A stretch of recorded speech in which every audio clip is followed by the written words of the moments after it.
It seems to me that there are a couple of things that need to be done. One of them is that regulations of the banks ought to encourage them to lend. In the United States, we have a regulation called CRA, Community Reinvestment Act, that requires the banks to lend a certain fraction to minorities, to underserved communities. But I've argued you ought to expand the list of things that they ought to do and say they have to lend a certain fraction to small and medium-sized enterprises. They will find the good enterprises, because there are lots of them, and so this provides an incentive for them to do that. And I've also argued that one of the reasons why we want to regulate the banks from engaging in derivatives and other things is that if they were restricted from doing some of the other things, they would go back to banking. So we want to encourage the banks to go back to what they're supposed to do, which is banking, not gambling.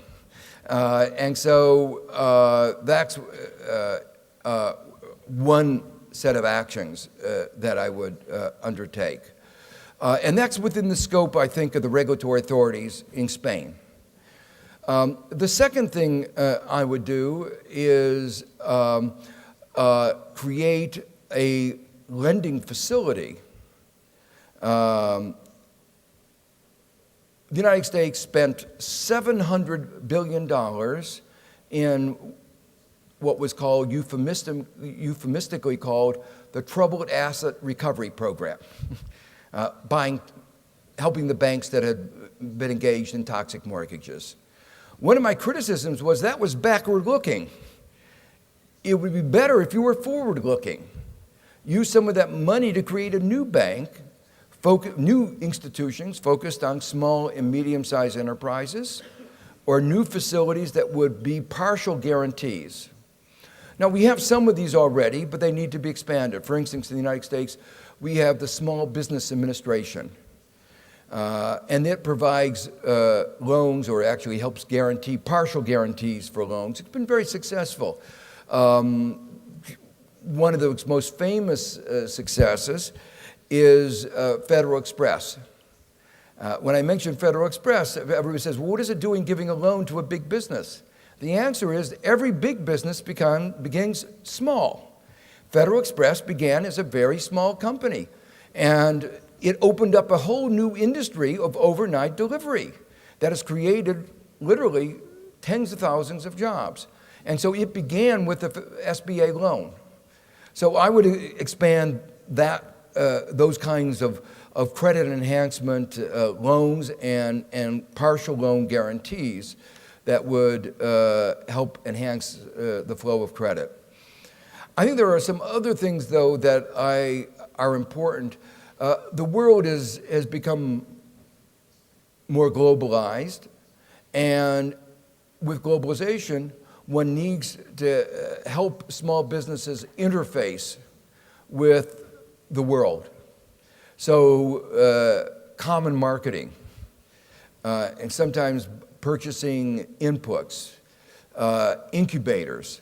Some of the things that I know that you're doing here are the kinds of things that, if they are replicated on a larger scale, I think can actually increase the competitiveness, take away some of the disadvantages that small businesses have, for instance, in buying and marketing, but in allowing them to focus on their advantage, which is being small, nimble, more focus on creativity and less focus on managing a large enterprise.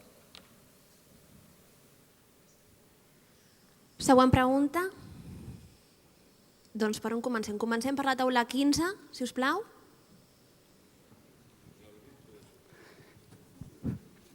Hola, buenas tardes. Mi nombre es Galvez, José Galvez.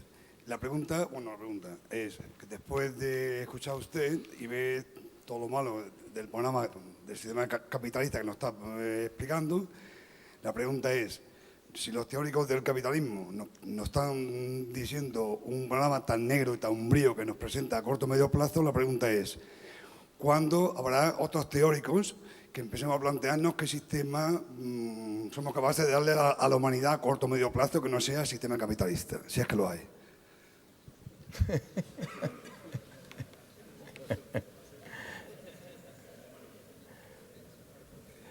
Well,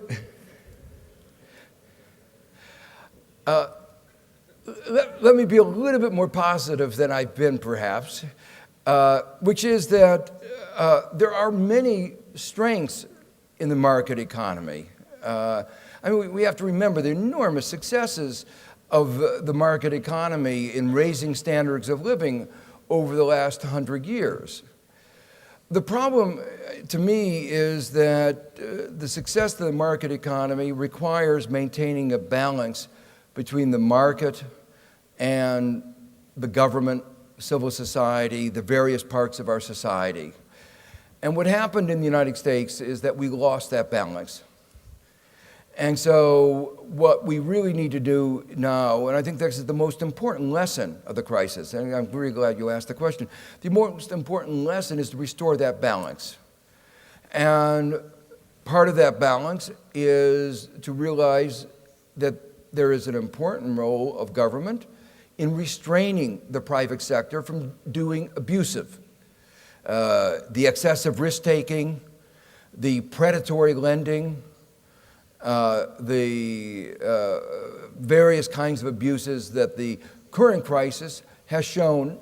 And these were not isolated failures. It wasn't just Bernie Madoff. It's just not one person. It was pervasive in the sector. And we should remember that. It was pervasive. So one is the set of restraints. They engage in anti-competitive practices. We have to make sure competition.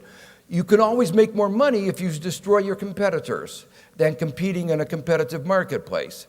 So that's the restraining side. But the government also has a creative side, a catalytic role. And we forget that too. The most important innovation of the last part of the 20th century was the internet. It's changed all of our lives. It's changed every business. The internet was created by funding from the government. It was not a private sector. It was government. If it had not been the private sector, it never would have been created. And the same thing, the basic mathematics for the computer by Turing was done supported by the government. And you look over all the innovations from genetic decoding of the human genome. The government's played a very important role. And government has to play a catalytic role in trying to help access to credit. We were just talking about for small and medium-sized enterprises. There is a positive role, not just a restraining role. And we have to try to keep these, both the positive and the restraining role in mind. But the most important thing is to use the creativity of the private sector, but to balance it with this, the appropriate role of the state.